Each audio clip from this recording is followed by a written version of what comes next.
I'm worried really about how much fuzzy thinking is going on in the world.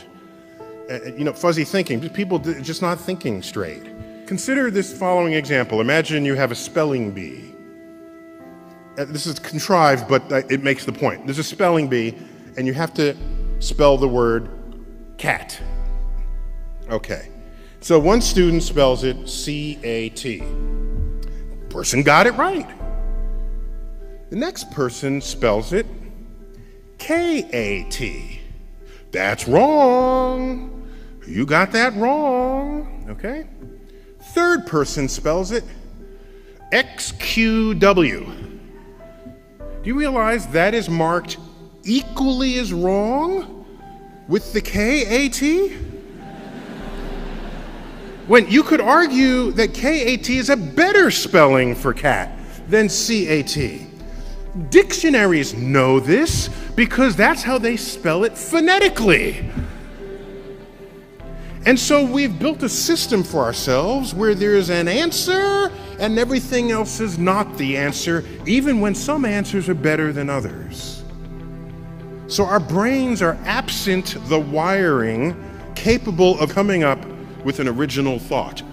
If you're an employer and two candidates come up looking for a job, and this is, again, a contrived example, and you're interviewing the two candidates, and you say, as for part of this interview, I just want to ask you, what's the height of the spire on this building that we're in? And the candidate says, oh, I was an architect. I've majored in architecture for a while, and I memorized the heights of all the buildings on campus. I know the height of that spire is 150 feet. In fact, 155 feet tall.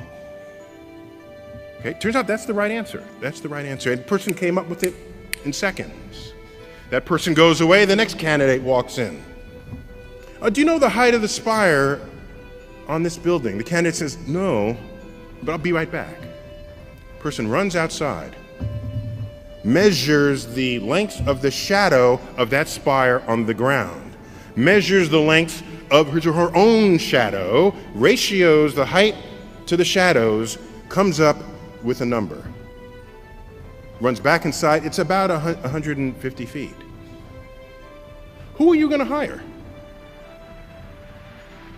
I'm hiring the person who figured it out, even though it took that person longer, even though the person's answer is not as precise. I'm hiring that person because that person knows how to use the mind in a way not previously engaged. You realize when you know how to think, it empowers you far beyond those who know only what to think.